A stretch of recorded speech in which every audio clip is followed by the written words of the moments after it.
Oyuna gedirik. Əlbəttə ki, bəlkə də bir o qədər asan deyil oyun haqqında danışmaq, oyun haqqında danışmaq ilk nəticəyə görə. Amma hər bir halda bizim üzərimizə düşən vəzifədir. Bizlər qarşımızda fikirlərimizi bildirməliyik və oyun hazırlığımız vardı, fikirlərimizi bölüşməliyik. Və bir də səbirləmsə deyəsən onlayndır, İngiliz jurnalistlərdə yəqin ki, bizi dinləyirlər, qulaq asırlar. Onları da salamlayıram.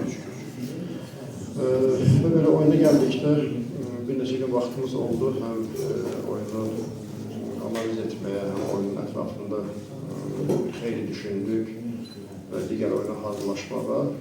Mən belə söylənəcək çox bir fikir yoxdur. Bəli, bizdən üstün oldular, bizi üstələdilər.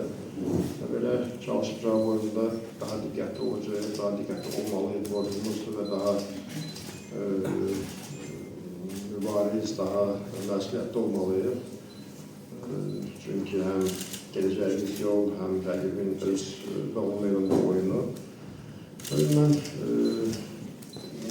pis hazırlaşmadıq. Baxmayaraq biraz psixoloji zərbə aldıq, amma hər bir halda hazırlığımız pis deyil. İnşallah çalışır ki, cavab oyunda özümüzə yaxşı tərəfini göstərməyə.